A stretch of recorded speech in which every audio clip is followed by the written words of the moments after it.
Box, joined as always by our friend of 25 years, actor extraordinaire, the JCJ himself, the SSA champion of the world! But wait, there's more. Before I ask my co-host how he's doing in that soothingly smooth ASMR-like sound, we have a very special guest today.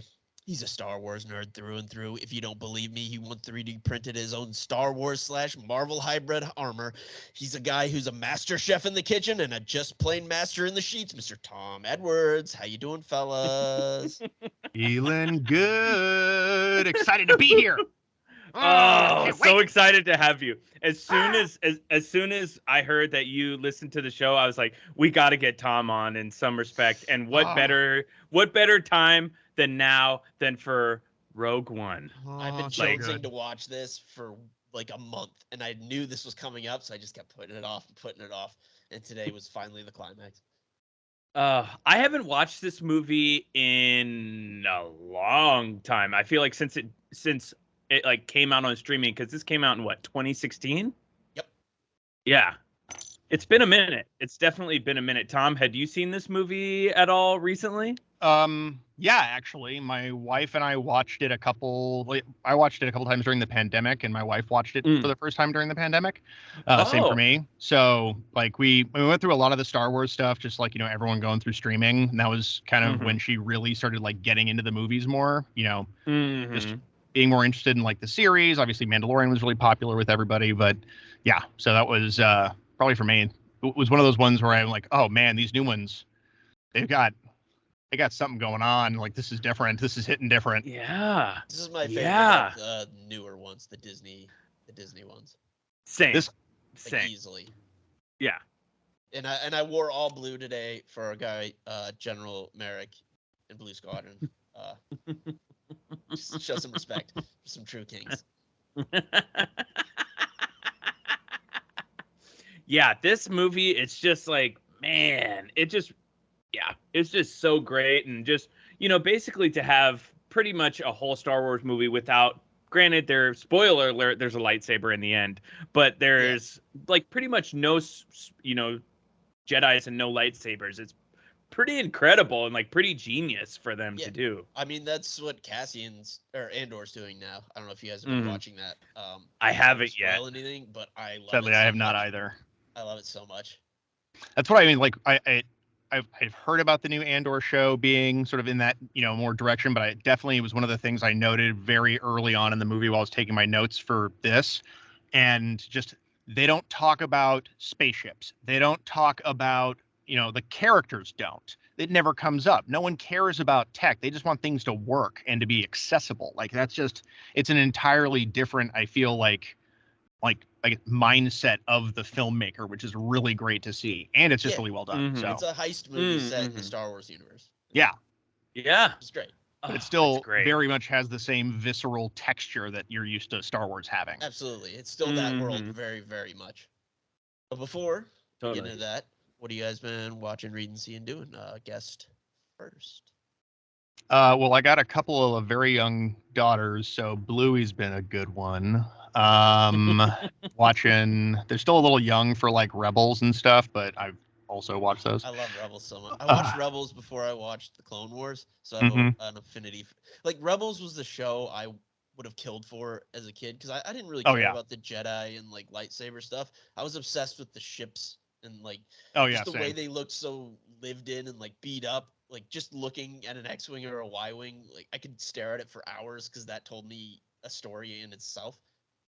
I had all the books that were like the cross sections, deep Star Wars, cuts. Yeah, like all those. But because again, for me also, I had absolutely no interest in the Jedi whatsoever. Like, the lightsaber form stuff was really cool, but it was the like the Bounty Hunter Guild that I thought was really cool, because my favorite book was the Tales of the Bounty Hunters. Yeah. And like, I didn't care about KOTOR or anything like that when I was younger. Like, and that's part of why I stayed away from the Clone Wars series, which is awesome, by the way. But no, I've seen a lot of it. Yeah, it's really good. Yeah, I've seen it all multiple times. Yeah, I have not, sadly, yet. And the Tartakovsky one too, which is just like, that one I watched. It's just a fever dream, relentless. It's something.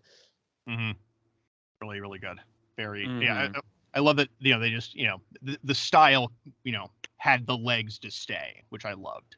Yeah, still good. Nice. Anything else, or No, that's it for me. how about you, Jay? What you been watching, reading, seeing, doing this I've been reading a lot of stuff this week. I don't know if I told you about this, Tom, but they just recently wrapped on this amazing Ninja Turtles comic run called The Last Ronin, and the original guys, Kevin Eastman and Peter Laird, created it and wrote it, and it's in a crazy, dark, dystopian future. There's one turtle left, and he's taking down Shredder's grandson, and it is awesome. I just finished it this week. That sounds awesome. Oh, it's great. It's a chef's kiss. It's like highly, highly, highly recommend it. And then I was listening to an interview with Patton Oswalt, and I love him. He's awesome. And he recommended this new comic that he's really into, and it's called 8 Billion Genies. And it sounds crazy, and it's a normal day on Earth, and then all of a sudden, just a random day, every single person on Earth gets a genie, but only one wish. And it's really good. It's really good. It's really interesting. They're still in the middle of the run, so I think only like 4 issues are out right now, and I just blasted through them. Highly recommend that too. And then I randomly started watching Chef's Table, the pizza version, and I just want like all the pizza. I have a pile of bricks and like a small stack of fire bricks in my backyard. I'm like quietly and carefully piecing everything together so I can build my own wood fire pizza oven. Oh, I want it so bad. Yes. Yes. Then that would be you and so Haley awesome. can come over and we can just, gain 15 pounds. It'll be great. I would love that. But that's kind of it for me. What about you, Mr. Hans? Speaking of comic books, right there, Fantastic Four, Alex Ross, full circle. Everyone knows him as one of the greatest comic book artists of all time, but he also wrote that. Very good. I mean, the art is incredible, and he's not a bad writer, turns out. Highly recommend that. What else? I've been watching She-Hulk, and they keep teasing Daredevil, and they're not showing him. And I'm getting tired of that. I'm getting real tired of that. I really like the show, though. I really enjoy that show too. My wife and I we watched every episode. It's so good. It just needs to be longer. I need to watch it. My only complaint is they're too short. Like, I just want more. Yeah, I mean, I get that, but I also kind of like that it's like the half-hour sitcom vibe. Yeah. Kind of, but like, I just but want, like bigger and Marvel, but it's got the Marvel like energy. But I really like the sense of humor. I think the direct-to-camera bits are always like well done and not overdone. The first one. She-Hulk was the first one. Jennifer Walters was the first to do the breaking the fourth wall. Like, everyone knows Deadpool for that, but she was the first one to do it. Yeah, but it's like it's not overdone. It's great. Yeah, they save it and use it properly. And Tatiana Maslany is incredible. Yeah, she's great. She is phenomenal. Somehow, the most unbelievable part of that series, where a woman turns into a giant green rage monster, is that guys don't find Jen Walters attractive or want to date her. Yeah, I don't That's get that storyline. Like, I don't what dude in his 30s be like, hey, this single lawyer who is incredibly attractive is looking to meet someone nice. I can be someone nice. Like, successful, fun, funny, and attractive. Like, okay, you're having problems finding a date. No. That's the hardest thing. I'm sorry. Honestly, I'm very sorry if that is the case. I'm sure it is the case for many, many people out there, but it's just like the idea that like only the entrepreneur was the guy who was like down for Jennifer. Like, come on, man. Like, that's the entrepreneur. What else? House of the Dragon. I don't know if you guys have been watching that. I'm so behind. I'm like 2 episodes behind. They did a big time jump, which I didn't know how I was going to feel about, because I really liked the actors that were playing the younger versions of like Rhaenyra and the Queen Alicent. I thought they did a really good job of like getting you acclimated to the change with the very first scene of her like having the kid, and like that long long scene of her walking to show the kid to the queen. Like you gotta feel like it just like acclimated me and calibrated me to. It's like, oh, okay, now I'm in. Mm-hmm. Mm-hmm. Yeah, I haven't gotten there yet. Yeah. I like the show overall, but yeah, I'm still, God, I'm on like episode 3, maybe 4. At the end of every episode, I look at my wife and say, "Oh, I hate this show." And then, the second the next one's available, click. Just because, like, I feel like I'm just on the edge of a complete adrenaline freak out every single episode the entire time. Just like, oh man, this person's having a casual walk in a garden. Well, obviously they're going to die for some insane reason right now.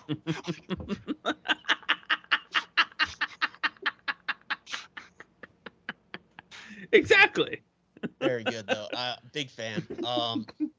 Also, Andor, you guys haven't been watching it. I mean, that's kind of the reason we're doing this, is because that just came out last week. They dropped the first 3 episodes, which was a really good move, because a lot of the, I won't spoil anything, a lot of the complaints, which I think are ridiculous, but it was too slow.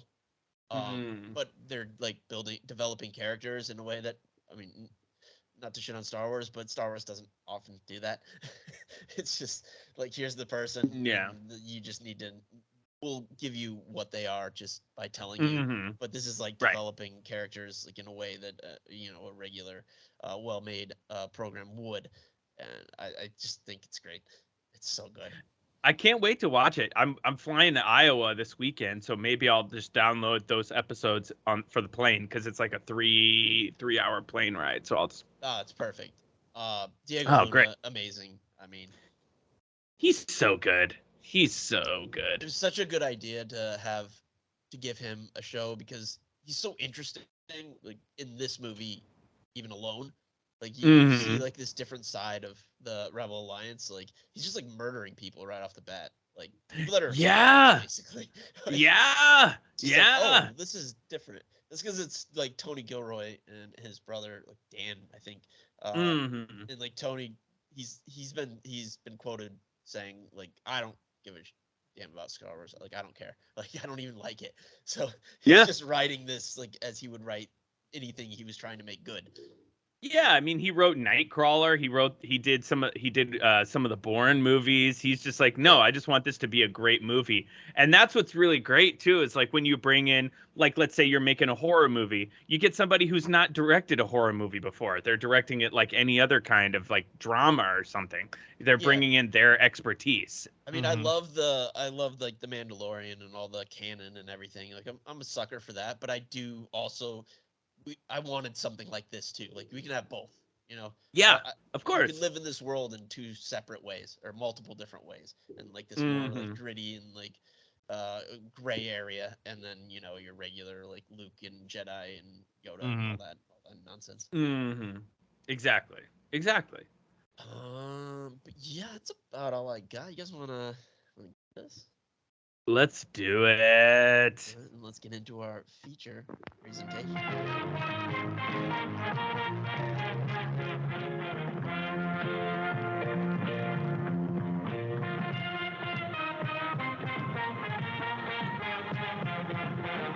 And now, our feature presentation.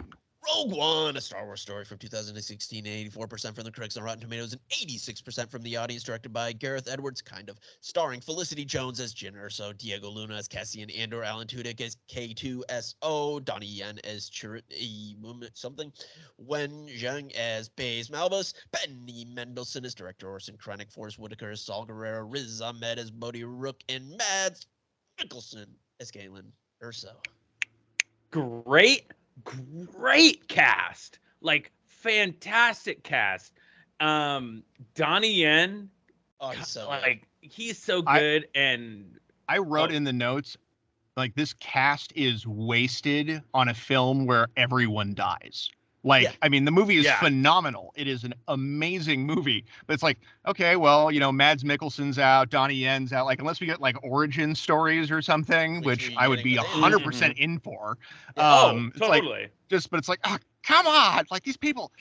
The opening scene with Krennic and Mads Mikkelsen is just like some of the best acting either of those guys has ever done. I want to see a political drama of like how Krennic comes up through the ranks to get to his like just in the what I world want of Star is Wars, but I like want the Krennic Urso side by side ascension story, because like obviously they got to know each other. At least I get the feel like on the way up, because at some point they were friendlier than they were. Yeah. So like what happened there? What brought them together? How they become friends? They start working on this kind of like what's going on with that? Like I would love that story. Yeah. We like might West get it Wing. if Andor does. Yes, exactly. That's what I was thinking of, like a West Wing type. in the Star, like lots of walk and talks. Yes. Get Aaron Sorkin on the line. But then you also get the moments of like Galen Erso almost getting found out, like that he's really I mean, a rebel. we got history with Saw Gerrera. So good. Really cool that he started off as an animated character and then they brought him in.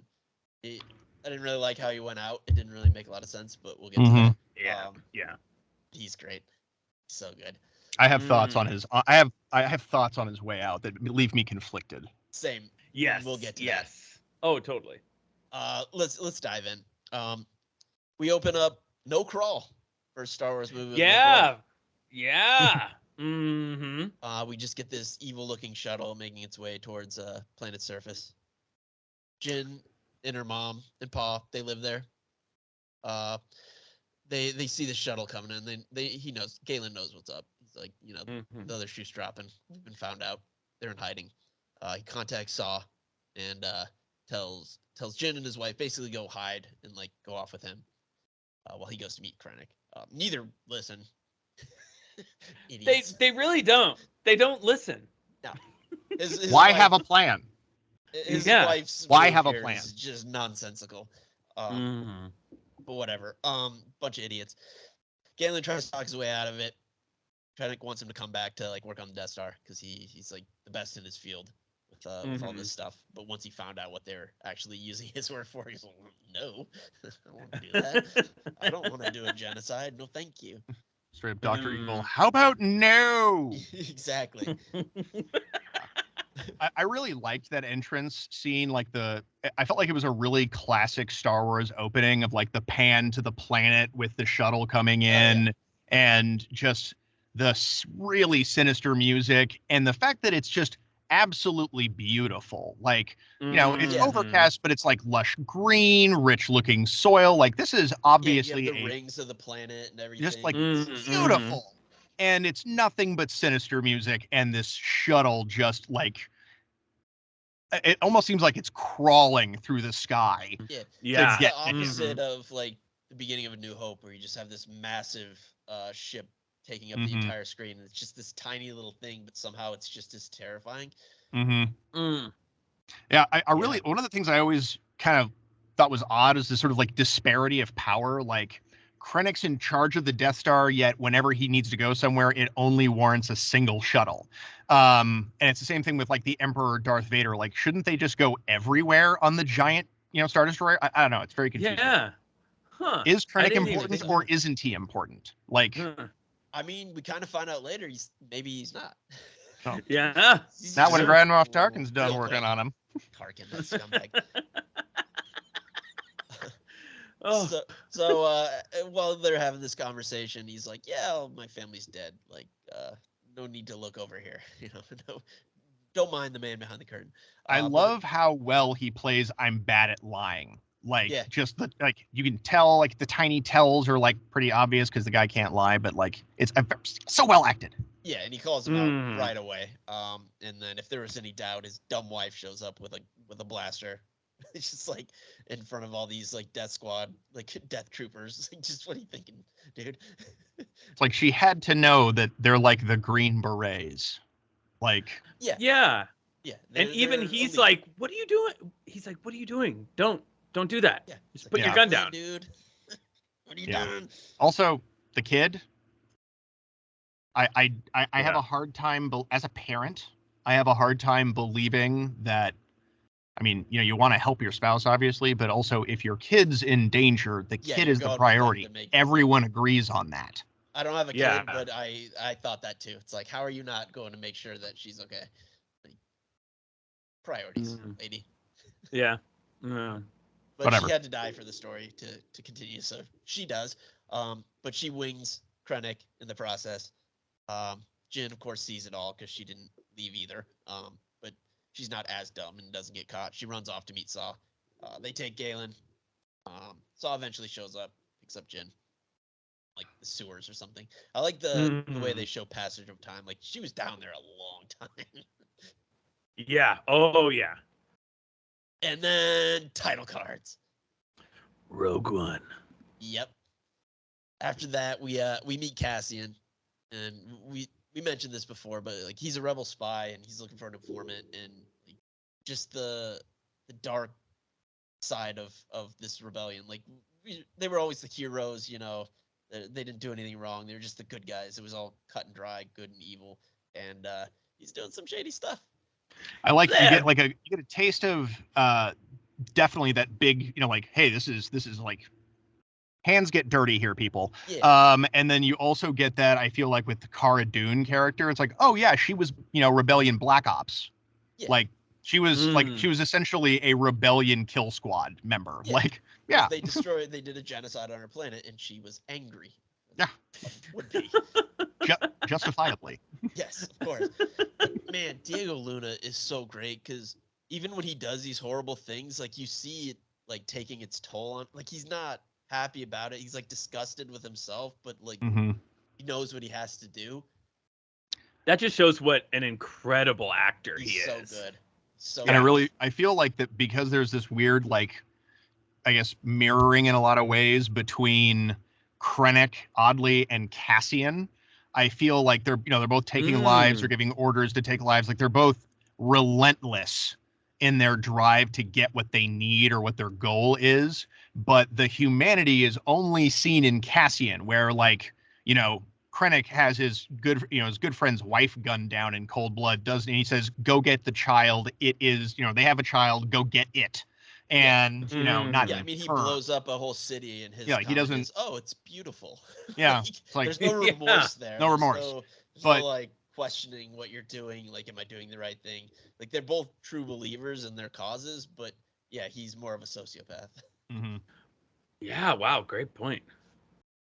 So yeah, he gets the information from this guy, but he is like an injured arm or something. Like he kills some stormtroopers and he's like, I can't climb out of here, and he's like freaking out. Just the way it's like, oh, he like old yellers that guy. Hey. Oh, and just shoots him in the it's gonna be fine. Like, Bam, shoots him in the back. It's okay. Bam. Look at the flowers. Look at the rapids, Lenny. Yeah. Look at the rapids. Exactly. So he climbs out and escapes. We jump around all first time I saw this movie, I love the third act. I had problems with the first. Like I get why they did this, but they jump around so much. But they got a lot to establish, I guess. I'm not really sure how else they would have done it. But we jump to Jeddah with Saw and his partisans. And Bodhi shows up. He's been sent by Galen. And man, the partisans and Saw, his whole group, are so fascinating to me because they're essentially terrorists. Like the regular rebellion doesn't even want to work with them because they have no regard for civilian. Like they'll just light up a squad of stormtroopers in a crowded market. And they don't care if they kill people. Like, whoa, I didn't even think about that. Yeah, they are like the furthest bleeding edge of extremists, and like they talk in Clone Wars, and also they did a little bit. I think was it in Bad Batch maybe? I don't know, it kind of blends together, but they talk like how after the Clone Wars, Saw starts down this road of becoming an extremist. Yeah, and when his like, sister dies in the Clone Wars, that's like the only thing tethering him back to like humanity, and then he just goes full he just gets like further and further and further away from everyone else down this road, and which is why at the end, like, he is 100% a terrorist. Yeah, absolutely. I mean, he learned all his guerrilla fighting skills from the Jedi too, which is kind of fascinating. Like they taught him, like that's a big commentary on actual world events, like the U.S. and the Taliban, and like, you know, like the enemy of our enemy is my friend, but then then we're fighting them. You know, there's a lot more going on here. for a kids series. Yeah, it's very in depth. So they they find Bodhi and they're just a bunch of pricks to him, pretty much. Just right off the bat. Yeah. You're like, what are you doing here? He's like, no, I'm here. I'm okay. It's okay. I'm supposed to be here. I defected. And they're like, shut up, bitch. Yeah, they just like bagging. All right, so we captured this guy. No, I surrendered. I came willingly. I'm defecting. Yeah. Okay, cool. So we found him and captured him. I love later on when they like bring him before Saw and they're like, oh, he was hiding this like in his boot. He's like, no, I gave that to him. He did not find it. Gave it to him. There's some heads great in this, by the way. So good. Maybe everyone's really good in this. After that, we move over to Wabani. Jin, she's just in some like Imperial like prison transport. She's all grown up now. Some rebels attack, free Jin. She thanks them by beating them with a shovel. Yeah. Congratulations, you are being rescued. Oh, Alex Tudyk, man, he's so good. K2SO is great.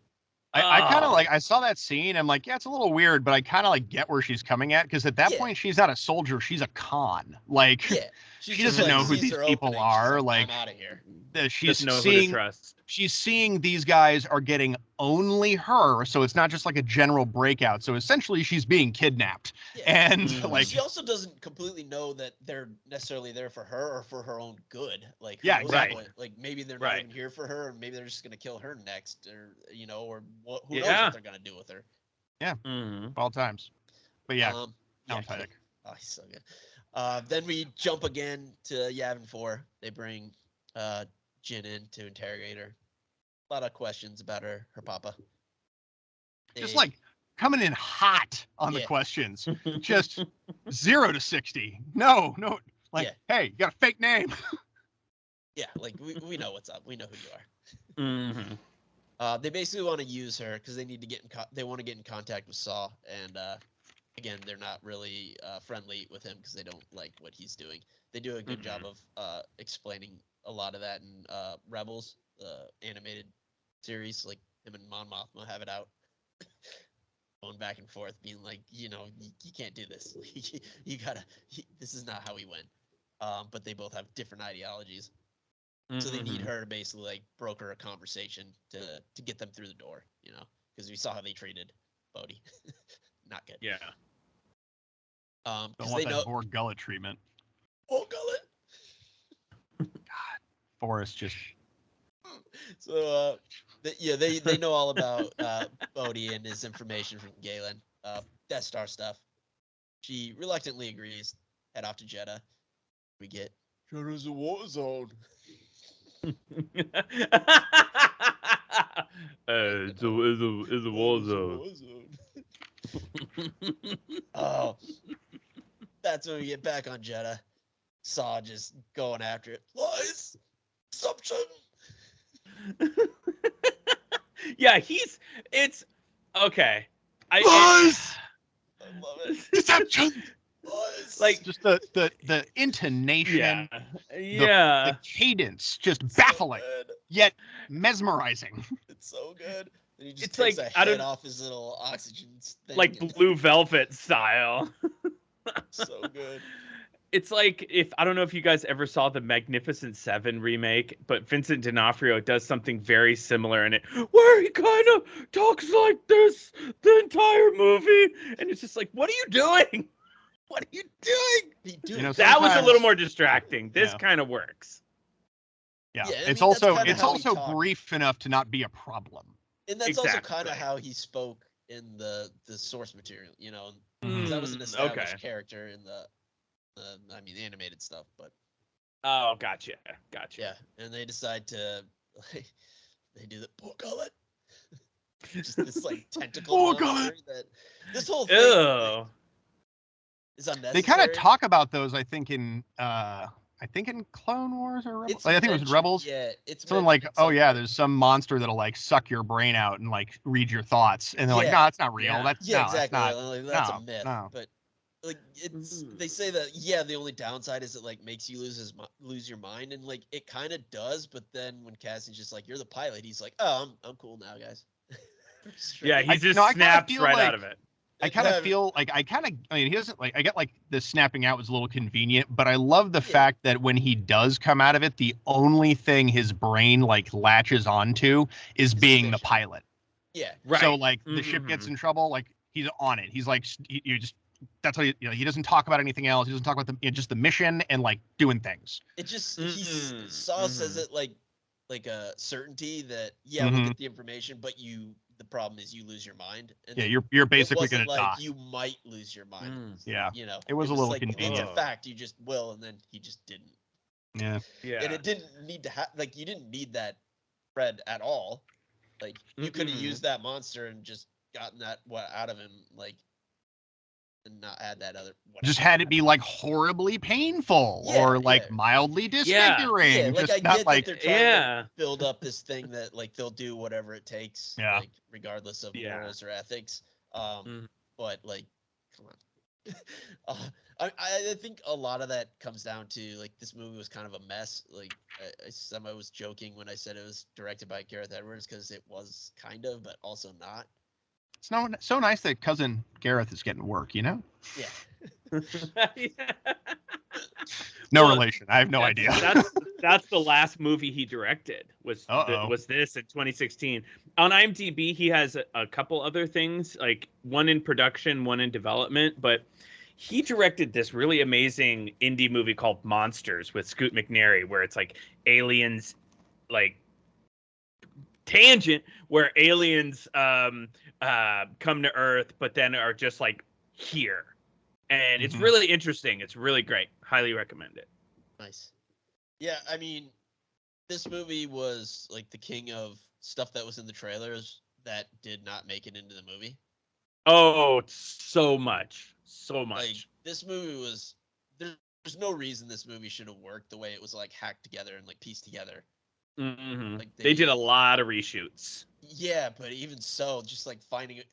It's almost reminiscent of the original Star Wars, where it's just like first editors were fired because it was just like, this is nonsense. Like, none of this works. And then Marshall Lucas came in and fixed it all, basically. But also maybe why some of the other Star Wars movies didn't do as well. But that's another thing.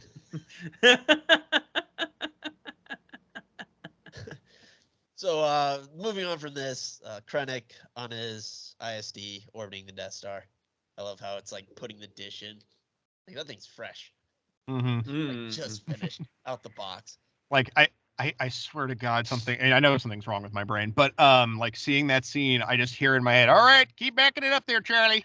Just some dude with like a really thick middle and, truck beeping.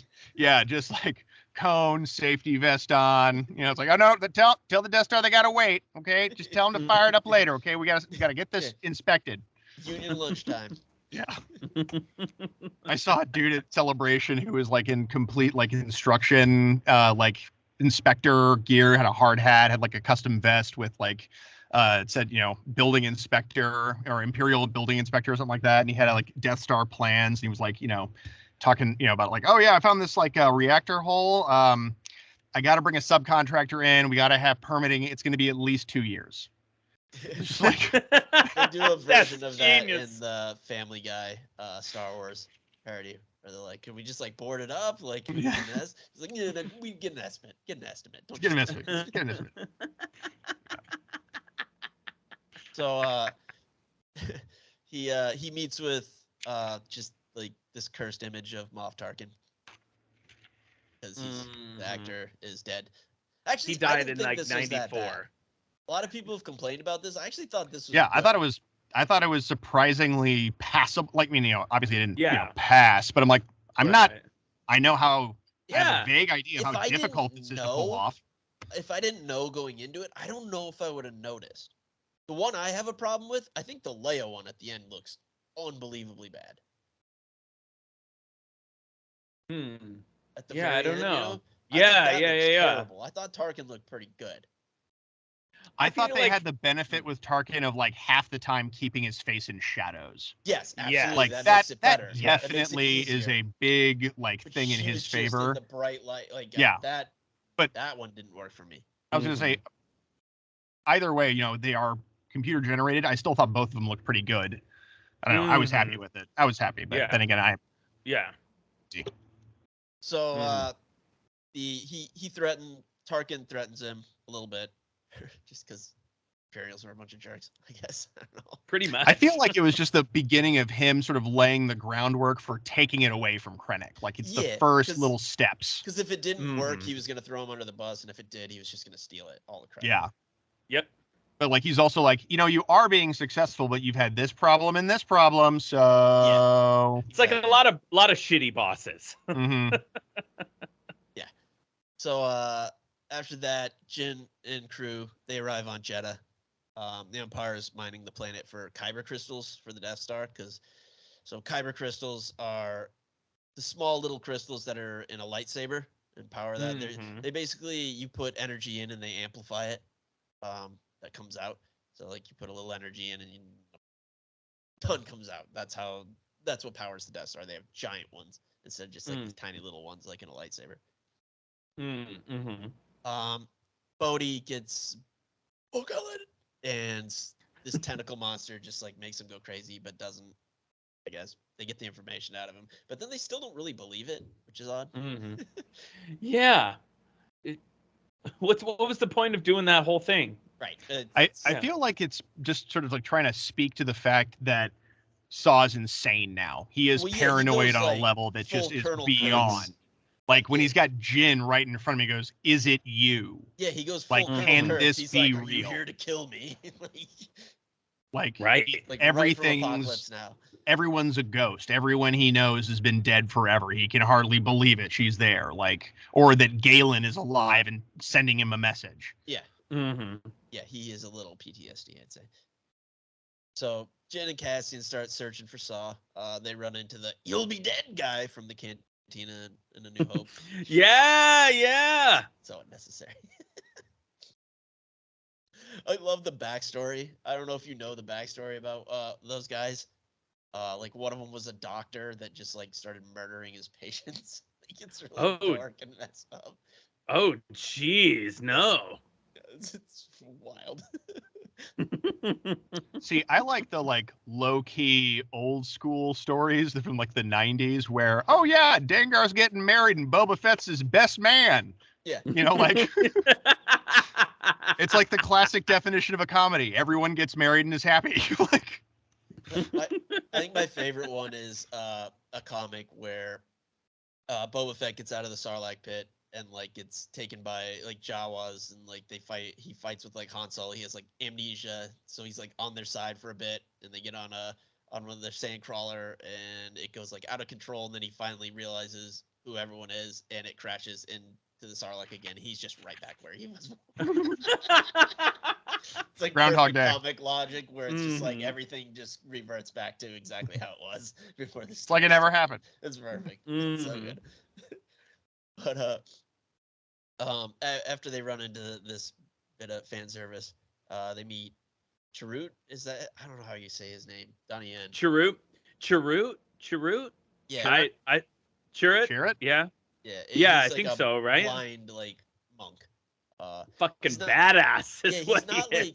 He's not a Jedi or really a Force user, but I believe he's mildly Force sensitive. Yeah, he gets that's what I thought. He can out of that, because he's so committed and connected that he can get little bits that a regular Jedi would be able to. But I feel like it's also kind of the in the broader canon, you've got these varying levels of, I guess, dark side Force users. You have the Sith Lords, then you have basically super soldiers that are Force users, but they're not as strong as the Sith. It works their way down. Yeah, so this guy, they can do a couple of things. This guy is somewhere in that hierarchy. He's just kind of probably lower middle as far as Force ability, but can still whoop on 15 dudes with a cane while blind. I also believe that everybody in the universe has I never had a problem with the whole midichlorian thing. That never bothered me. I never really understood why people were bothered by that. It's just quantifying someone's potential power. I don't know. That didn't bug me. But everyone has a certain amount, even people who can't use the Force.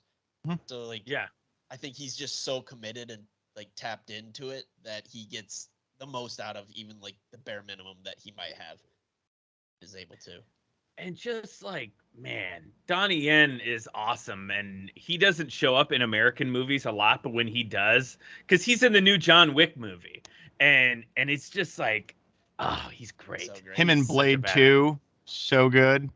Oh yeah. I'm pretty sure he also choreographed the fights, but like he's just amazing. Oh, Blade 2. We've done all Didn't the you guys? Blades. Did you guys do that one? Mm-hmm. We've done all this. Such We've a good done movie. Blade 1 and 2 on the show, and we did a stream on Blade 3 because it's just a joke. Blade 3. Oh So, God, Blade Trinity. So yeah, he meets our heroes. Then that's when Sauce Partisans attack this Imperial patrol. Just no regard for civilians, just blowing things up. It's so great. Just like throw off their coats and start just massacring people. Throwing grenades everywhere. It's bedlam. Yeah, it's just chaos. Oh yeah, complete. Just like the speaking to the terrorist thing again. Just complete disregard. Like the end justifies the means, and there's a very low bar for success. Yeah. Yeah, and I just love how Cassian's doing anything to keep Jin alive. Like he's shooting Imperials and Partisans alike. He just doesn't care. Like, anyone who's getting in the way of my mission. Like he's just as like singularly focused as they are, but in like a different way. Like he doesn't care who he kills as long as it gets his job done. Yeah, and the Plo Koon looking guy sees him shoot one of his guys with like the mask, and I love Plo Koon. One of my all-time favorite members of the Jedi Council. Yeah, I mean, he's the reason we have Ahsoka, who is actually my favorite character in all of Star Wars. He found her. So, Jin beats up some stormtroopers. Just has like an asp, just like a baton, just beating the crap out of them. Yeah, gets out a nightstick and just gets to work. Yeah, badass. She's fucking telescope badass. Yeah. Oh yeah. K2 Very brutal. shows up. I love how K2 or a version of K2 shows up and she just guns him down. It's just like, that wasn't me, right? She's like, yeah. Of course. Yeah. What's that? I thought it was boring and you're in trouble. Yeah. Just such great little lines. And then the grenade catch. Yeah, he just like Hulk just onto it, and you can see everyone's just like, Yeah, he doesn't stop doing his little shtick. He just catches the grenade and murders a bunch of stormtroopers. Yeah. But I guess I should wait in the ship. Yeah. Yeah. So good. Yeah, then pretends to like take them as prisoners. And is real bad at it. Yeah, he's taking prisoners to prison. Yes, I'm taking them because they're my prisoners. Just like and then he smacks. Yeah. Yeah, he backhands. And he says, "There's a fresh one if you mouth off again," or something like that. Well, apparently that was an ad lib too, because that's why Diego Luna covers his face because he's laughing. Oh, it's so good. Yeah, so the troopers are not buying it. Sure, it shows up and just whoops everybody with a stick. It's so good.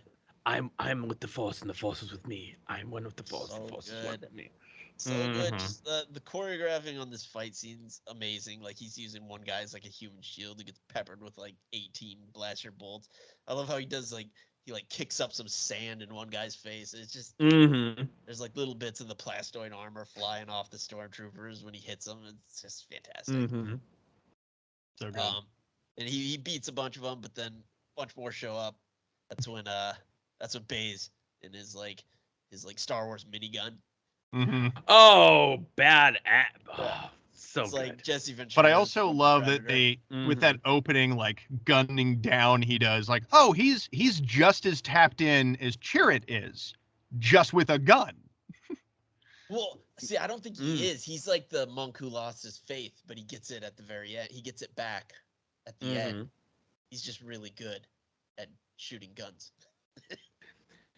He is so Because good. he's like laughing at him the whole, like mocking him, but then like when he dies, he starts repeating what he is saying at the end. I feel like he refound his faith by the end of it. But yeah, he shoots them all, and then no more stormtroopers, but remaining partisans grab them all and take them to Saw. Jin meets with Saw, find out she used to like fight with him and the partisans, but he basically like abandoned her when she was 16 to protect her. He's like, yeah, For they were gonna logically find a very out. good reason.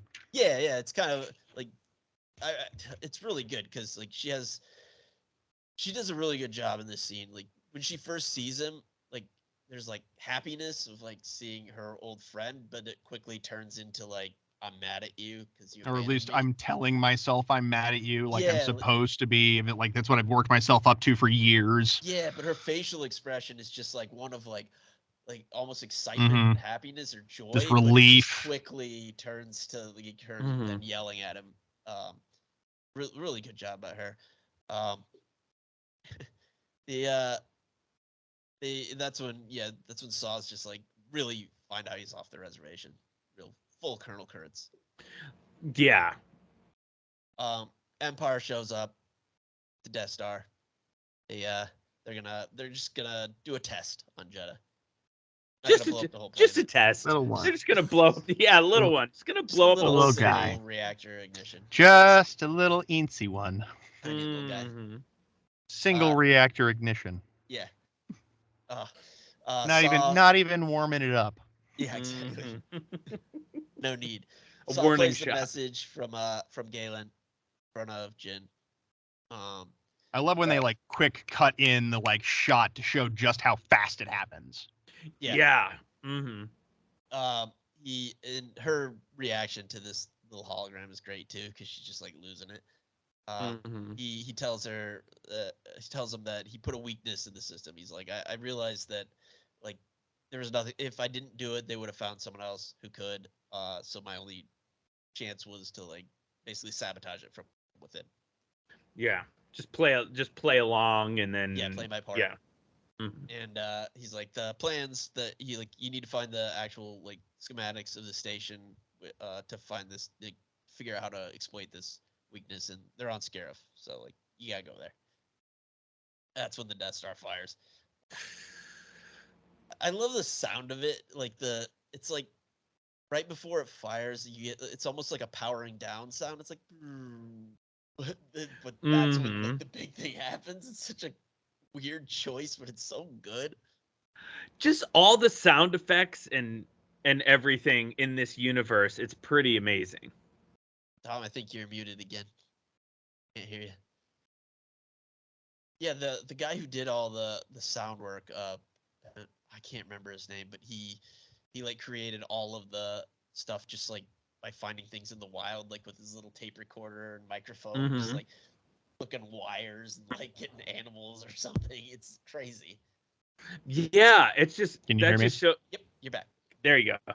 Yeah, that's just the amazing thing about Foley artists too. And it's just like, hey, we did this by running a razor blade on a guitar string, and it's it's the sound of like lightsabers, and it's like so Star recognizable. Wars doesn't work without the sound effects that he created. Like I truly believe that. Like without that, it's just like whatever. It's just something about it. It's so good. It's I feel like it's like it's part of that really deeply layered texture that Star Wars has that like you don't get with Star Trek because everything's so clean and uniform. But this is just gritty, That's why dirty, I didn't like used. the prequels when they first came out, because everything was too clean and like perfect, and like I get that's what they're going for. But I love this the Republic. I love the lived-in feeling of just like these ships are all like pieced together, like they're just doing whatever they can. They're all a bunch of pieces of junk. These were bought at the police auction. Yeah, exactly. And like they didn't have engines for this, so they just like put another one on because it just to make it work, like just to get by. That's why Star Wars Land is so awesome, because it has that great like lived in feel, and it's just also so just the sound awesome. effects as you move through it, like you guys were talking about, just like the animal sounds, the sounds you can stand in one place and the sound moves through the space as the spaceship's taking off. Like it's just bananas. I want to go there so badly. Like I remember like I've gone to Harry Potter World. Like I've seen like part of the first one. Like I don't care about Harry Potter. Like love it, great, good on you. Just I never got into it. And I've been there a couple times, and even not being a fan, I was like, okay, this is like really cool. I wish something I cared about that much had a thing like that, and now there is, but I need to go. Let's make some time for the three of us to go. Buy lights Oh, and everything. That would be Let's make amazing. some time. I can use my pass. Come... I have a pass, so we can like I get used to discounts have on that stuff. in Florida too, because it was like if you go once a year, like it's like $5 it pays more for like a year pass, so you basically have to go twice and you're fine. Exactly. Yeah. It's a lot more expensive now, and you know, but it's still like if you go like once a month, you're fine. Like twice a month, you know, just buy myself some lightsabers. And have some bantha milk or something. Yeah. Speaking of that, they had like the butter beer with Harry Potter. Mm-hmm. I went Cream one soda time with a friend of mine, and his wife is like 80 pounds, and she was like the most pregnant person ever. It looked like in Fast and the Furious when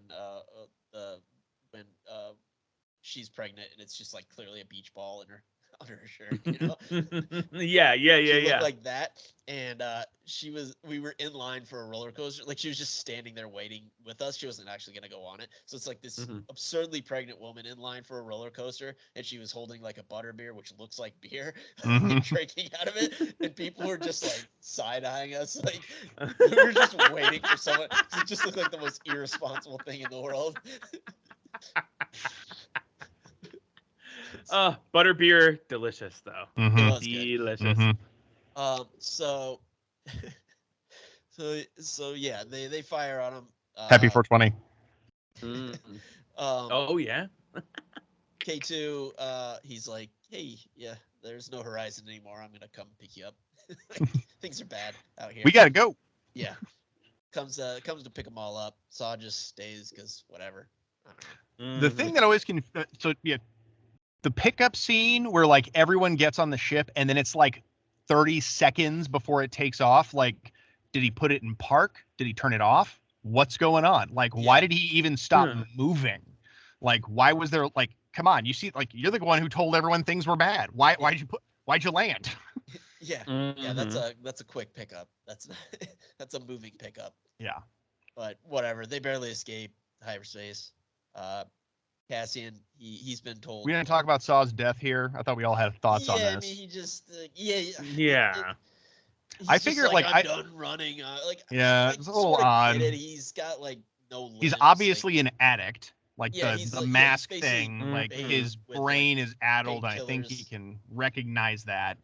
He's got one appendage left or something like that. Like, I mean, his legs are gone. I think one of his arms gone. He's probably like basically Vader. And you know, that can't be fun. Yeah, but still, like, he's just like, I mean, I guess I can accept that he was just tired of fighting and like was just done. But also, like, I don't know, wouldn't you want to like go out like sacrificing yourself, blowing up some sort of ship or something? Yeah, you know, like that just seemed like a weird way to go out. Yeah. I mean, he got the message to Jen and did everything he could to get her out. He just gave up though. Which seemed out of character. Well, he also probably knew he couldn't have. Remember how slow he was moving? Like, by the time they figured it out, like he probably knew, like, I'm not going to get to the door. Yeah, I mean, he could have just been like, "I'll slow you down." Like, throw like that. Like, you can't get out with me because I'm too slow, or really easy. Yeah, whatever. I guess that. Yeah, sure, whatever. So, Cassian, he knows where to find Galen because Bodhi told him after he like brought him back from when they became prison buds. Yeah, exactly. I love how Baze just like wants to kill him. It's like, you're a pilot, I kill you. No, chill, man. Be cool. Full on cool, honey buddy. 0 to 60. Tell her be cool. Just like, sit down. Just shut up. Oh, you forgot the big line. You forgot the big. Save the rebellion. Save the dream. Yeah. Save the dream. I also love in Star Wars where just shooting a control panel either opens or closes a door, depending on whichever one the hero needs at the time. Yeah, pretty much. Yeah, exactly. That's how Baze gets them out. So yeah, they go off to go to find her father. That's when Tarkin steals the Death Star from Krennic, which is great. I love when he just starts yelling. Krennic starts yelling. He's so upset. Amidst my achievement. Yeah, my achievement. I love that actor, Ben Mendelsohn. Everything I see him in, he's so good. He is so good. So Cassian's been like in contact with the Rebel High Command, and they're like, yeah, just go kill Galen. Yeah. Bunch of pricks. Yeah, when you find him, kill him. Hey, so we're gonna go find him on Edu. What should we do? Stick to the orders I gave you. Yeah, like maybe he could be useful. Whatever, fine. Doesn't matter. Yeah, too high a risk. Yeah, guys, not willing to take a chance. Yep. So they arrive on Edu. Jen, she goes off to like try and save her dad. Cassian is just like going to snipe him from a cliff. Like and it's raining too. His ass out real quick. It's like, well, his weapon was in sniper configuration. Like, bro. he's a droid. He doesn't have those social niceties. No tact. Yeah. Like, that's your boy, man. Or he just wants to be involved. Yeah. That too. I think he does want to be involved. Yeah, maybe he does. He likes Jin at that point. I don't know. Mm-hmm. But yeah, they both go off on their ways, and that's when the rebels send in a bunch of X-wings because they're just like, yeah, we got to make sure this is done. Yeah, we Bomb can't strike. trust. Yeah, just blow it up.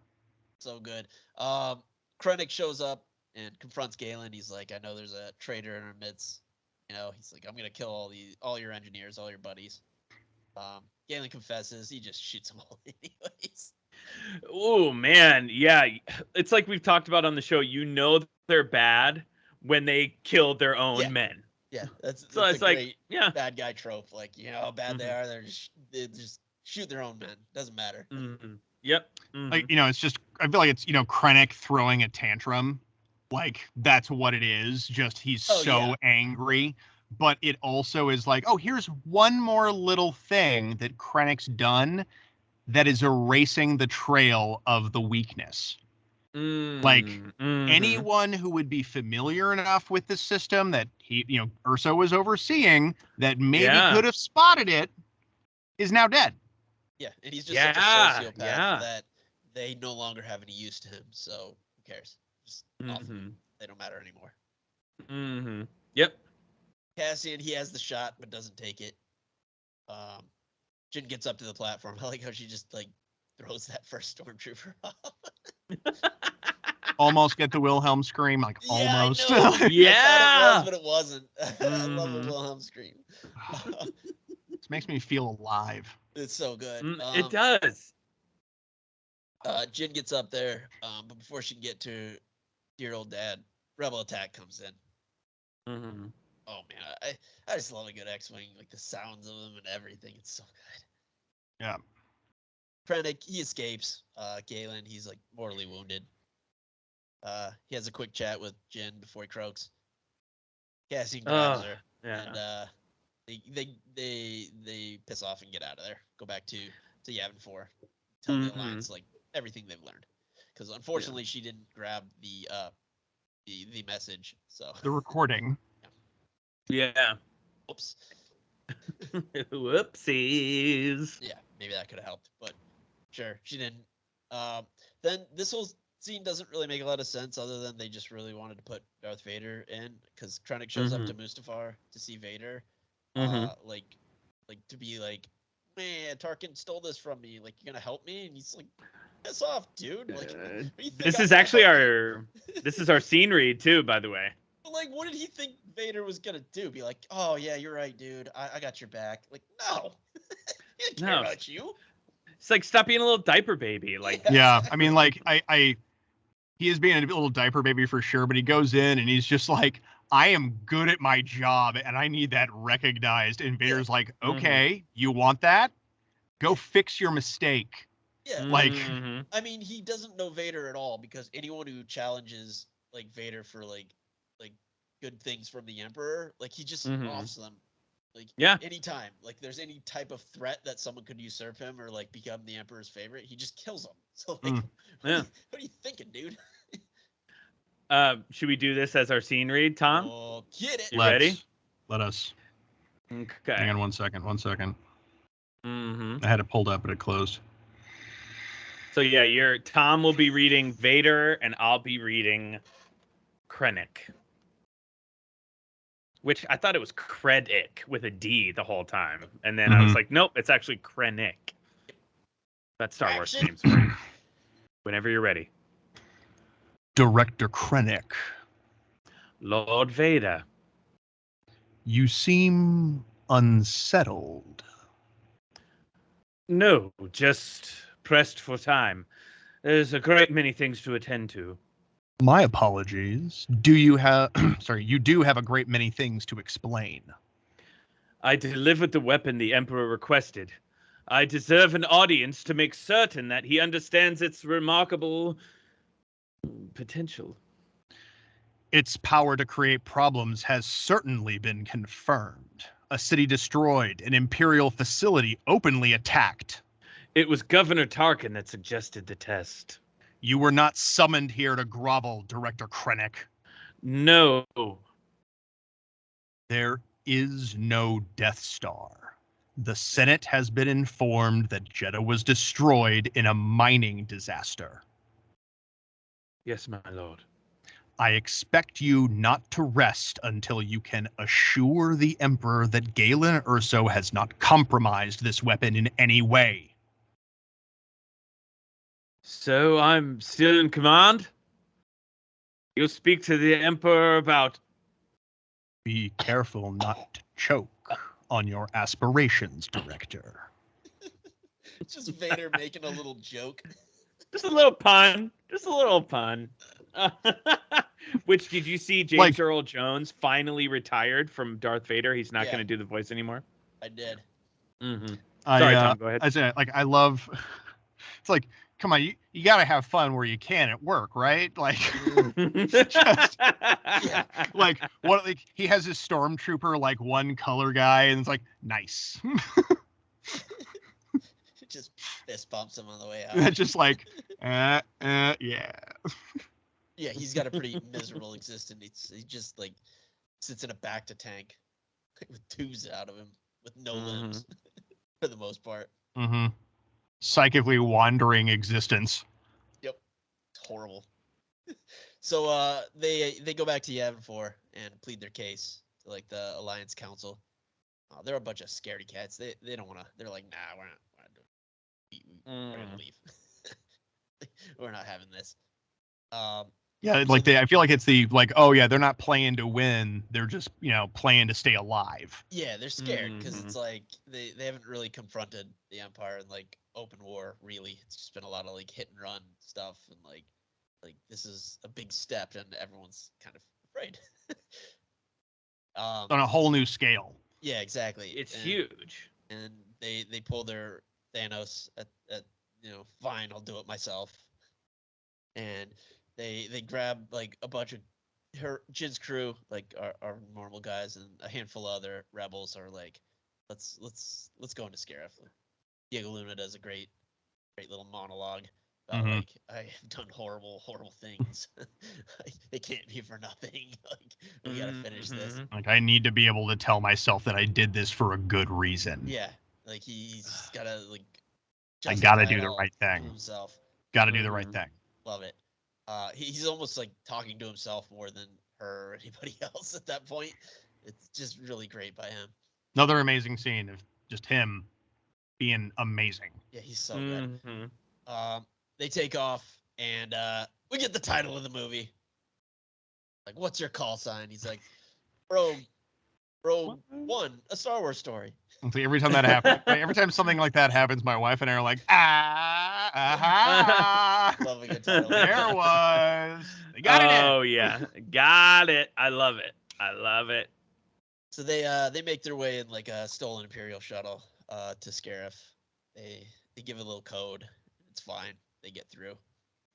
Like, K2's like, yeah, if it doesn't work, we'll just get blasted into space. And he's like, and everyone will die. He's like, I won't. He's like, fine. I can survive in space. I'll be fine. Yeah. If we're talking seriously just about vacuum, I'm good. Yeah. It's very reminiscent of Return of the Jedi.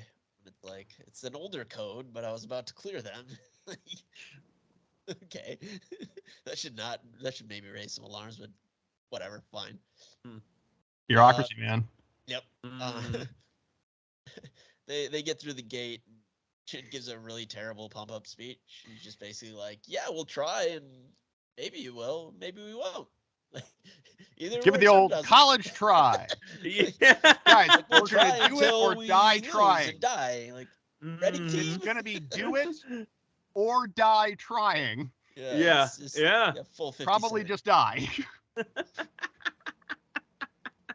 Guys, this may have been a mistake. Yeah. Should we turn around? Yeah, Or I don't know. We made a terrible mistake. Is anybody else hot? Like, is it hot in here? You know what? We're here. Let's just do it. We're here. Let's do it, guys. Yeah. We've come this far. Let's hear it. Despite this terrible speech, they're still all in. They land, start enacting their plan. Her and Cassian and K2 are gonna like go in and get the plans, while all the other rebel pathfinders are gonna like set up bombs everywhere and like basically cause chaos, as a distraction. Krennic, he also arrives on Scarif at about this time. Jin, Cassie, and K2 make their way inside. All the others are fanning out everywhere. They set off their explosions. I love Krennic just like standing in the Overwatch, and like when the explosions go off all over the place, everyone just looks at him. Are you blind? Deploy the garrison. Well, I mean, like it's like one of those things. Like these are all bureaucrats that work at a library.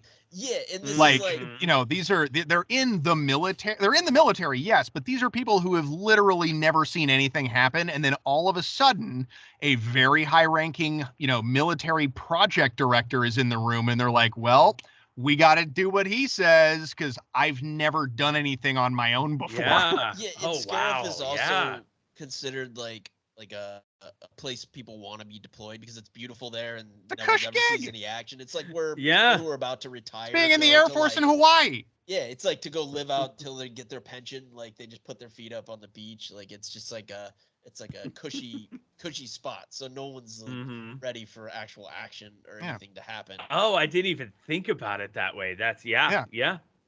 I mean, like there's a Navy weapons depot in Seal Beach, California. It's gorgeous there. There's a base. I'm pretty sure it's not a pretty desirable post.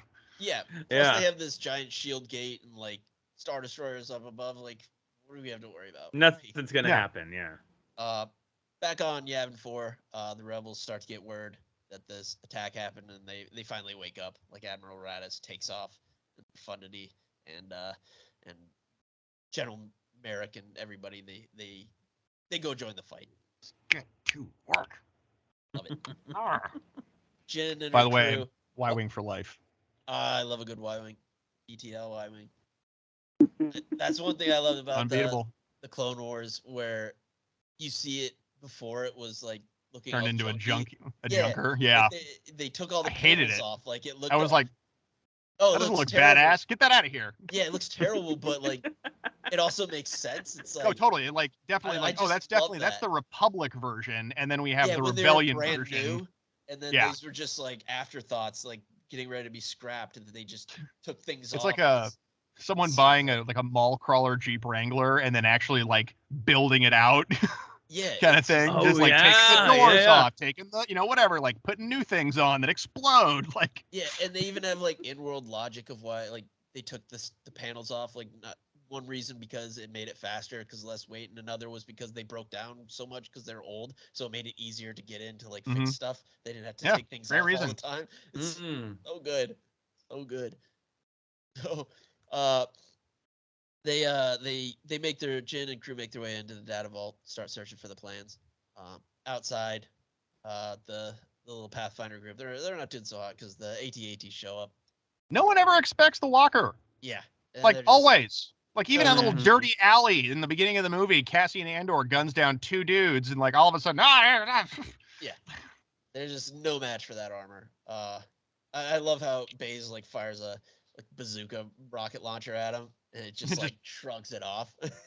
Oh, that was so cool. Just like it literally had the posture of the fuck. Yeah, it's just like really? You're doing that to me? Are you serious? So good. And looks like curtains for the good guys. But that's why I'm wearing blue. General American Blue Squadron make their way through the shield gate. Well, some of them do. Heroes. Yeah. All of them. Yeah, some of them, they crash in. I love a good like crashing into a shield shot. Yeah. You know, they rolled the dice, man. They were in it for the mission. They gave it their all, literally. Yeah. Love it. He gets in and they just lay waste to the armor because they have strong enough weapons to just tear them up, which is great. I love that there is that like clear disparity in the universe. Like if you have something rated for space combat, it is going to be so much better than everything that's rated for planet side combat only. Yep. Yeah, because their little weapons don't do anything to them. But yeah, or even like an AT-AT, which is a giant walking like essentially base that's armor and guns, and they're like, oh yeah, no, it's just the X-wing's meant to blow through a Star Destroyer, so you know. Yeah, so good. They also find out they can't communicate with the fleet unless they hook up to some master switch MacGuffin thing. Yeah, pretty. Sure. Yeah. Fleet outside, up in space. They try to attack the shield gate, but like just not happening. It's just too well armored, and like they can't do anything about it. I also love little things, and this is a little thing, but they show Red 5 getting blasted out of the sky, so that call sign's available for Luke to be Red 5. Yeah. Point to show that he's dead, and that spot's open for the little farm boy. So Bodhi, he's trying to like hook up to this whatever switch, and he gets stuck, of course. Having a real hard time. Inside they find Project Stardust, which is what Galen called Jin. So she's like, "That's the one. That's the one we need." I know because it's me. Like, maybe he could have like said that. I don't know. Yeah. Like if he named it, you know, information that could have helped. Whatever, doesn't matter. Also, did Krennic never hear him call his daughter that if they were like tight? I don't know. Yeah, I mean maybe, but also like let the baby have his bottle. Like, you know, yeah, maybe that's what he was thinking. I have no idea. So or K2, also he may. Oh, I was just gonna say maybe he just never had any idea that Galen would steal it, and he's like, "Oh, Stardust, named after his daughter. That's cool." Yeah, it's like okay, fine. Yeah, that's like, look at this pathetic son of a gun. Let him sad about his kid. Yeah, what right. are they gonna do? How can this ever come back to get me? K2 just holding off the stormtroopers. Oh, brutal. Like brutal. So good. Oh my god, he shuts the vault door and just he just goodbye. Bashes goodbye, and he bashes the controls as he's just getting peppered with blaster bolts. Oh man. So he also tells them that they can only the data file's too big, so they can only transmit the plans if the shield gate opens. So they need to get that switch so they can communicate just in general to tell them to they have to take out the shield gate. And he dies. Bodhi makes his way back to the shuttle and plugs in, tells the fleet what needs to happen. They need to throw that master switch, but they're all like pinned down, which is great. I love that scene of them all like running to like cover and just like getting mowed down. The battle scenes are so great. They have such a great like World War II Pacific theater like feel to them, just like the running through the beaches and just like, I mean, it's so well done. Yeah, I mean the Battle of Hoth was the best ground battle before this, but this wins, and Return of the Jedi was the best fleet battle or space battle until this. Like I love the third act of this movie. It's just so good. It's just chaos, and it's just like jumping back and forth. Yeah. So they're all pinned down, just like I love the one guy's just like, I'll go get it, and he just immediately gets shot. Like, oof. Yeah, you brave. You're dead though. Sorry. Yeah, it's like just everyone's there. Like, yeah, we're getting it done. I'm going. Bye. Yeah, and then like the commander, just like he had gotten shot, and like they're trying to talk to him, and he's just slumped over. He just died. like in the corner. So everything's a mess. That's when Jin and Cassian start to like climb up because they were using like one of the claw games to try to like pick up the thing, but it like broke or something. I don't know. Keep talking. I'll be right back. Yeah. And one of the things I love most about action movies is everyone has tremendous grip. Like you jump. Oh yeah, everyone can hold up their own weight plus 2 other people at any given with just time. like 4 fingers. Which, yeah, like it's the most impossible thing ever. You couldn't even support yourself doing. Yeah, that, just like fine. Like it's like everyone's gone through that Navy SEAL basic, like where you have to be able to do like 150 pull-ups with just your 8 fingers and like, come on, no. Yeah, grip is the most underrated part of an action movie. yeah. That's why you got like those that like cliffhanger, just like it's just a celebration of grip. That's all it is. every action movie is like that. We just accept that that's the thing and it's fine. So I wanted to know what your thoughts were on the like giant tape memory things. The like Betamax tape that they had that has everything on. I mean, because I heard a really cool explanation. I was just wondering if you'd heard the same one. I hadn't heard an explanation, but that makes me think of. So this is a tangent. So I know these movies were started in like the 70s, so like technology was they didn't know what it was like today, so they have like big CRT monitors and like things like that. I always thought that it was in world that it was because like this is way back. So the people who were in charge of the galaxy before were like, they were Cottons, and they were like this bug-eyed like species that came up with all this technology like hyperdrives and everything.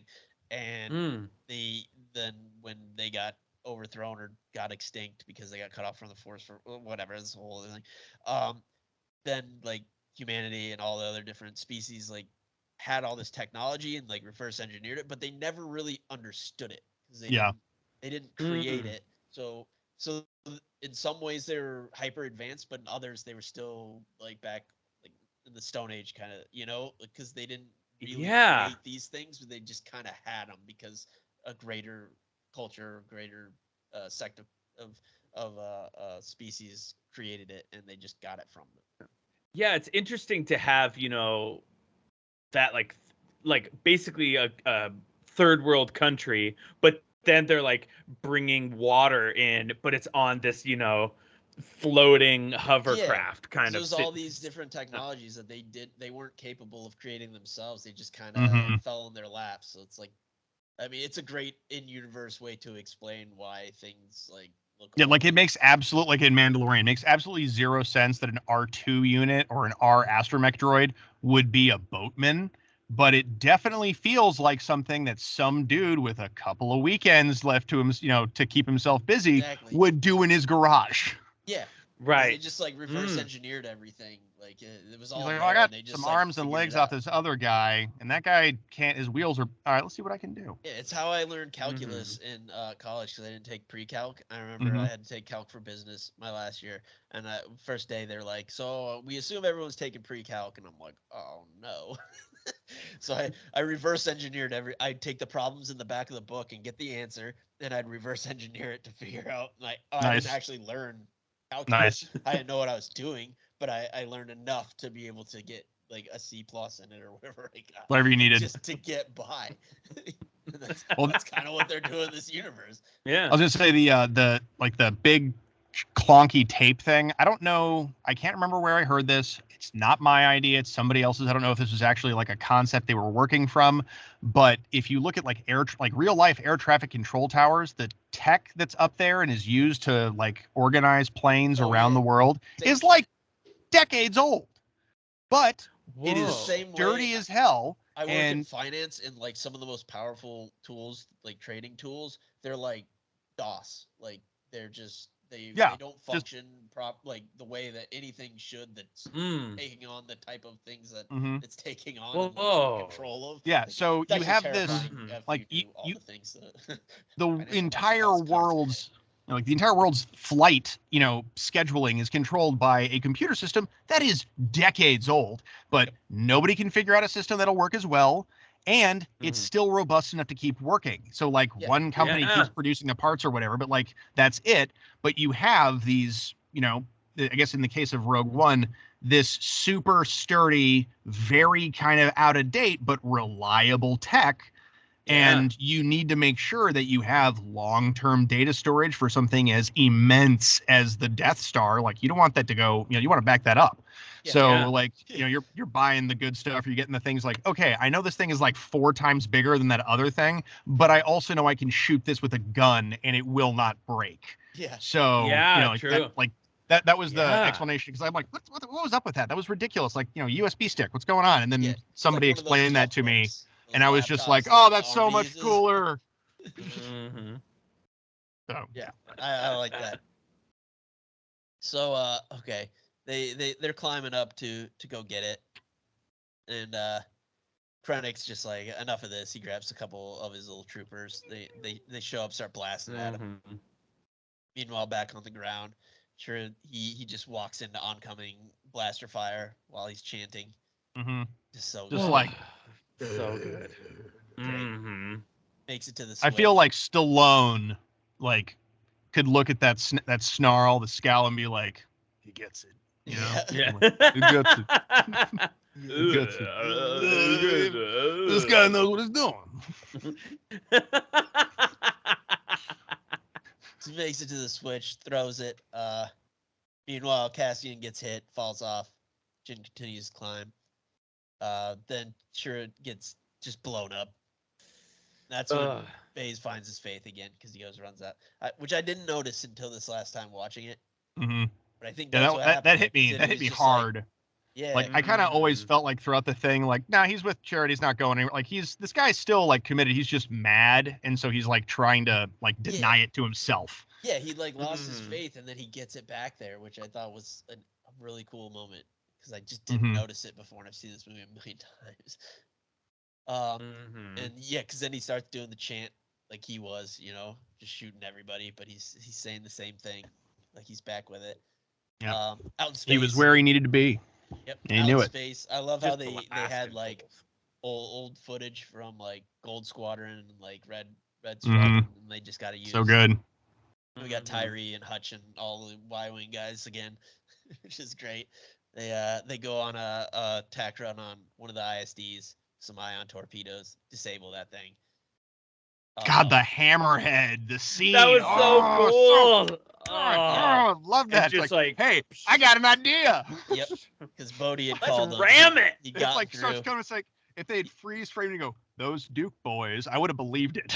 Yeah, it's so good. Just. Bodhi got the message out that they had to take the shield down, and that's how Admiral Raddus decides to do it. Calls in the Hammerhead Corvette Lightmaker from reserve because it was damaged, so it was in the back. And with a skeleton crew, they eject all the escape pods with everyone except for just the couple crew members in the bridge, and just ram it like a tugboat. Oh my god, it's so good. That's one of those things I liked with the Rebellion, where they have to like repurpose ships that are not purpose built, like for military stuff. Like, oh yeah, that's a cargo ship, or like, yeah, like that's a medical frigate that we've had to turn into a basically moving refugee camp, or like whatever. It's like, oh yeah, that actually is a tugboat. Let's use it like a tugboat. Yeah, Hammerhead Corvettes are from like Old Republic type days, like way back. Like, there's an episode of Rebels where they steal the 3 Hammerhead Corvettes. I remember that one's a good one. In that battle. Because Leia Organa comes to Lothal and has like the 3, like that's how they like provide ships to the rebellion. They like pretend like they're getting stolen from them because they can't just openly give them out. So that was a nice little connectivity. Oh my god, just the way it just, crunch. It just shears off the top of it.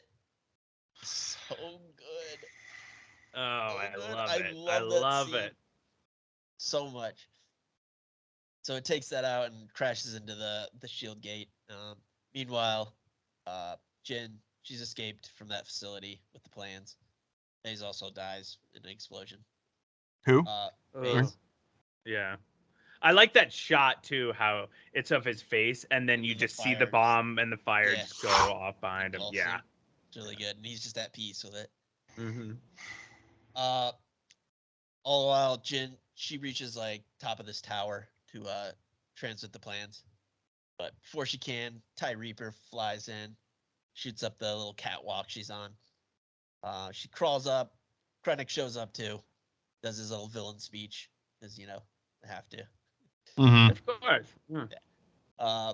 So before he can shoot her, Cassian, he shows up, blasts him. Again, another mirroring between the two of them. The relentless drive to get to the top and finish it. Yep. Shields down. They transmit the plans. As this is happening, Tarkin shows up with the Death Star. That's a problem. Whoa. He does another single reactor ignition on Scarif, which just no regard for all the Imperials that are down there. No. Well, I mean, like, how he's much got of a bad guy is. I mean, like, he's always been like, he's always the Emperor's like non-force using bagman and like, fixer kind of dude. And so like, oh, we need to get rid of every single trace because the Senate can come here and look at the library and yeah, all right. I mean, I got the Death Star now. I don't care about those guys. I mean, their whole idea with the Death Star was the whole Tarkin doctrine, where it's just like fear. The only thing they were trying to do is just make everyone too afraid to rebel. Is it terror or is it peace? Got to start someplace. Exactly. Oh yeah. So they get ready to fire. Rebel fleet has the plans.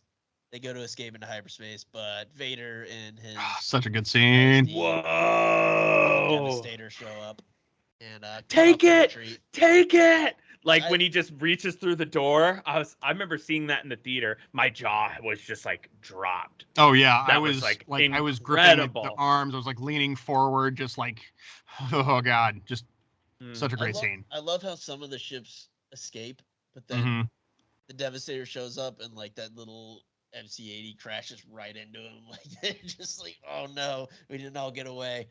Yeah. And unfortunately, Rad's ship, the Profundity, it's all like disabled, so it can't escape. But yeah, then on the surface, Jin and Cassian just wait for the inevitable on the beach. I'm really glad they didn't kiss here. Like, yeah. Oh no, yeah, that would have been so wrong. Like just so wrong. But that's it like looked like they were gonna, Yeah, that's like what you do. Like it's dumb, but that's just what I don't think like I never got the like vibe that they were gonna kiss at any point in that scene. I figured like it was just like throw into a movie like that. Yeah, you know? yeah, that's why like I mean, great movie. This didn't because that was not even like on the table. But I really they just hug and are atomized. And one of my favorite parts of the movie is if you look at Cassian's face right before they get hit by it, his eyes just go so big. Oh no! Look at his face; they're just like bugging out of his head right before they get eviscerated. It's fantastic. Whoa! Yeah, back in space, that's when Vader boards Profundity, and this Vader scene. Does the Dark Lord's work? Just the lights up the lightsaber, and he's just seeing not Anakin, but seeing full power Vader. Just pure Vader dark side chaos. It's amazing. He's mostly a robot. He can barely move and still can kill.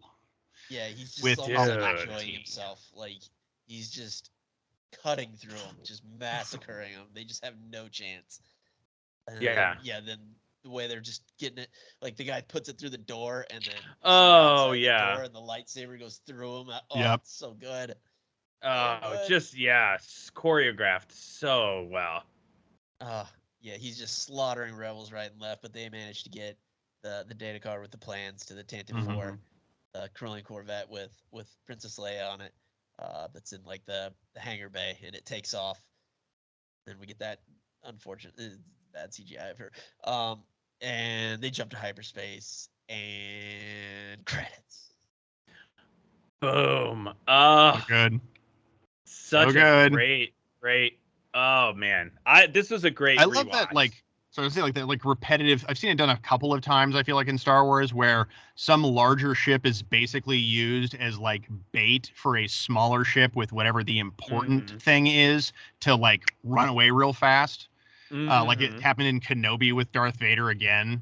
It's like this guy gets bait and switched like all the time. But learn your lesson, man. It's like, dude, Well, Anakin slow was kind of down, the stop being smartest, so angry, and maybe you Anakin won't was get always a little chunked. slow. Yeah. I've got some trivia if you guys want to hear it. Oh, hit us with some Give it to me. trivia. Anthony Daniels, who played C-3PO, was jokingly disgruntled that Alan Tudyk was allowed to play K2SO in the relative comfort of a motion capture suit, whereas Daniels had to endure years of discomfort and injuries in the C-3PO costume. Daniels laughingly cursed at Tudyk after Rogue One's premiere. Tudyk later said that a "fuck you" from Daniels was one of the highest compliments he had ever received. Anthony Daniels. I mean, I'd be pretty pissed too. Like, you're the dude inside of the robot suit for years. You're the reason it's like a thing in the universe. And oh yeah, by the way, now he gets to be in air conditioning the whole time. Yeah, pretty much. Anthony Daniels. No one thinks higher of themselves than Anthony Daniels. Sucks. He's so smug. Galen Erso is modeled after J. Robert Oppenheimer, the father of the atomic bomb. Both men share the same guilt factor of becoming an agent of death for building a weapon of mass destruction. Nice. Yeah. I like that. Mm-hmm. I am the angel of death, or bringer, ender of world, or something like that. Yeah. Mm-hmm.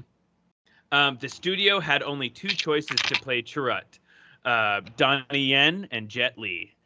Yen was approached first because of his salary of $4 million against Jet Li's $10 million. To gauge his interest and as a secondary plan, director Gareth Edwards also offered him the other role of Baz. Yen expressed interest in playing Chirrut, but was hesitant in accepting it because it required him to be away in London for 5 months. However, it was his young son's love of the Star Wars films and comics that wore down his reluctance, and it was Yen's idea to make his character blind. Oh, wow. Yeah. Badass. And Tom, it's interesting that you said something about World War II, because to confer the intended look of the ground battles, director Gareth Edwards and the design team simply took old pictures taken during World War II and Vietnam, replaced Army helmets with Rebel head covers, and added X-Wings into the shots. Yeah. I mean, that was the original Star Wars. Like, they were trying to get the dogfighting right, and they showed them like old World War II footage. Just modeled it after. So good. Gareth Edwards said that he came up with the planet named Scarif after ordering a coffee in a Starbucks shop, and the barista simply misspelled Gareth's name as Scarif. I mean, like, how good is that as a way to name stuff in a sci-fi universe? Like, go into a Starbucks, mumble your weird name, and see what happens. It's funny that stuff like that happens like all the time. Like from the prequels, the character Sifo Dyas, that's not how it was supposed to be pronounced, but it was pronounced the first time. Like something with the script, it was spelled wrong. Like there's a space in the wrong place, or whoever said it first. That's not how it was supposed to be. And they just went with it. And they're like, all right, that sounds good. Well, I guess we got to do that now. No rules. Warwick Davis is in this movie. The Star Wars veteran actor himself. plays, Wee Teeth Hubie. Oh, is he the little dude? He's the little dude, yeah. And one of the militia members. One of the parts. Wasn't he also in Solo? Hello. Yeah, he was. Yeah, he was one of the Emphas Ness's crew. Yeah. Let me see here. Oh, Gareth Edwards actually makes a cameo in this as well as the rebel who launches Tantive 4 into space with the lever in the final scene. That's the director. Nice. There's a hidden Mickey in the movie during the Battle of Scarif. An exploding fighter ship plumes smoke in the shape of Mickey Mouse's head around an hour 45 minutes. In the prequels, one of the Senate little pods is E.T. aliens. Yeah. I love that. Amazing. Spielberg had an agreement that they would each get like 5% of any movie they made. Man, Spielberg lucked out on that. Dude, Spielberg, smart man. I mean, he's made some great movies too, but like, yeah, come the first Star Wars film without any transition wipes, except for the transition to the end credits. I love a good wipe. Mm-hmm. They're so silly. I use them in our videos because I just think they're funny. I love them. I love them. Let's see. Oh, and I couldn't find a body count. I'm sure it's a lot. No, I thought about this so much, and it's just like a lot. innumerable. Between like you lose the ability to even vaguely keep track the second jet gets blown up. Exactly. Yeah, because they only blow up a city, but like that's gotta be Twice. like cataclysmic for the entire planet. Yeah, hundreds and thousands. Like that. Like they show the plume planet. like well up above the atmosphere. Yeah. Like okay, a chunk of your planet's out, so like your gravity's gonna be all messed up, and the tides like your planet's dead. It's all fucked up. The planet's dead either way. Yeah. Yeah. But I did find a great trivia bit to end on. Carrie Fisher, the original Princess Leia, passed away over a week after the film's cinema release in the United States. She was able to see the film before her death and reportedly squealed with joy at seeing the younger version of herself at the end of the movie. I'd heard that. Yeah, that was that tickled for sure. Yeah, I love that. And that's it for the trivia, guys. And what a great movie. And Tom, oh my God, I've had so much fun being here. Thank you. Oh, I knew you and Josh would be like I want to talk so much more. I know. So good. Any Star Wars we can talk, recording or not. I'll talk for hours with you. Yeah. Yeah. Right. For sure. Let's be friends. Anything you want to plug, Tom? Anything you want to just like mention? Your socials? Anything like that? I'm on Instagram, tom.a.edwards. I'm on Instagram. If you need a caterer, I don't really. Yeah, I'm not really doing anything that's like on social. What's your like?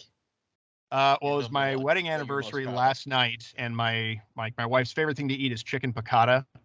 And she told me very early in our relationship, it's like, oh yeah, my the only other long-term boyfriend I've ever had. Well, his dad made this thing that I love. It's the best thing I've ever eaten. And I'm like, this will not stand. Yeah. No. I was in culinary school at the time. I went over to one of my professors was this older Italian guy from Chicago, and I'm like, Chef Alari, you gotta help me. I need to make chicken piccata. And he's like, Tom, let's do this. So I went home and I made it, and I'm like, this had better be better. And she's probably lying to me all this time, but she, chicken piccata, I can do it well. Yeah. Mm-hmm. I'd be fine with that. I would be totally cool with her lying to me. Yeah. Like, please lie to me. I won't know. Please. Make me feel good. Yeah. I make killer pulled pork. Oh, I love a good pulled pork. Oh, that's my favorite. My favorite. JP, you sent me that harissa and miso pasta recipe, and I think I'm gonna make that into ramen and see how that goes. I love good ramen. Yeah. Another reason, Josh, you need to come and visit so we can go to Star Wars Land and we can eat. I need to come out to LA. Eat all the food. Yep. Yes. Mm-hmm. Yeah. But yeah, I guess that's it for today's episode. Oh, we didn't decide. What are we doing next week? Well, I don't know. We'll put it in the show notes. Yeah, we'll figure it out. We'll put it in the show notes. But you can find us at www.actionmoviebookclub.com. You can also hit us up on Twitter at actionmoviebc or on Instagram at actionmoviebookclub. We've also been posting video of the show on YouTube along with little clips, or on the TikTok with the kids on the TikTok. So check us out. Actually, my wife is trying to get me to make a TikTok account doing something because I'm always making things with my hands. So I don't know. I've been messing around with 3D printing, so hopefully I'll start making things about that. Do it. It's a nightmare, but do it. Yeah. Do it. But that's kind of it. Anything else you want to add? I think that's all I got. Thank you, Tom, for joining. Tom, us. thanks for having me. So much fun. Perfect. This was a blast. Thank you so much. That's all I got for Tom and Jape and myself. Why don't you take us out? Happy trails, Hans.